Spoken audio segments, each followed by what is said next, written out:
Chapter 1. Christmas is a time for celebration, for giving and receiving presents, for being with your loved ones.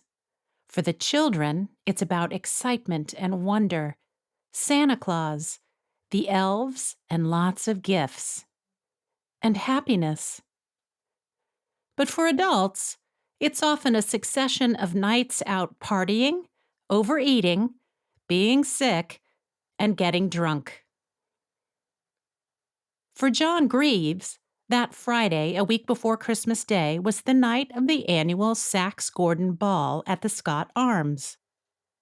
He looked forward to relaxing and chatting with his colleagues and their partners, and dancing the night away with his wife, Angie, until they were ready to drop.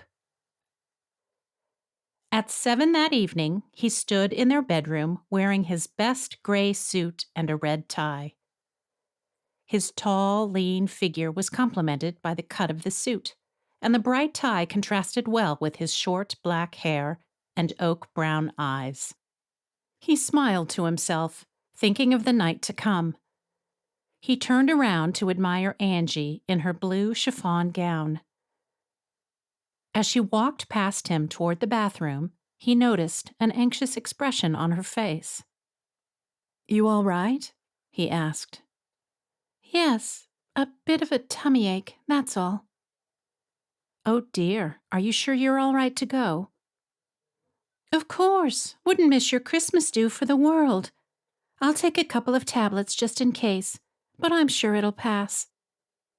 "I hope so. It wouldn't be the same without you." She went to him, moving her slender figure close. He stroked her long ash-blonde hair and looked into those deep blue eyes that still sent shivers down his spine. "That's nice to know," she said. The doorbell rang. "Must be the taxi," John said. "Are you ready?" "Yes, I'll just get my coat. Can you answer the door?" Outside, the weather was cold, helped by a brisk wind. John and Angie got into the back of the taxi, shivering. It took 20 minutes to get to the Scott Arms. John paid the driver, tipping him generously and asking him to collect them at midnight. John and Angie hurried into the building to get out of the cold. "How's your tummy ache now?" John whispered. "Gone off." "That's good. Just be careful what you're eating and drinking, eh?" "I will." There were already several of John's colleagues in the foyer, among them Sarah Benson, a fellow accountant, with her husband, Jack. Sarah was tall, with short blonde hair, in her late 20s. Jack had black hair and a well-groomed beard and was even taller. They both looked immaculate. John waved and saw her face light up with a smile. Sarah and Jack walked over to them. "Hi, Angie. Hi, John. Great to see you made it in this weather," Sarah said. "How you doing, Jack?" John said, shaking his hand. "How's the football these days?" "Yeah, not bad. Doing well after a bad start.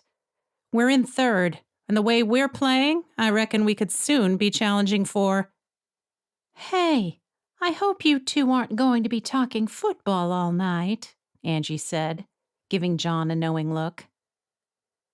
"Don't worry, my sweet. I might talk shop with Sarah instead." John winked at his colleague. Angie shook her head, and Sarah laughed. "Angie, trust me, that's the last thing I'm going to be talking about tonight," Sarah said. The doors opened, allowing the crowd into the room the firm had booked for the night. John said hello to a few of his colleagues before everyone went to their allotted tables. John and Angie had been placed opposite Sarah and Jack.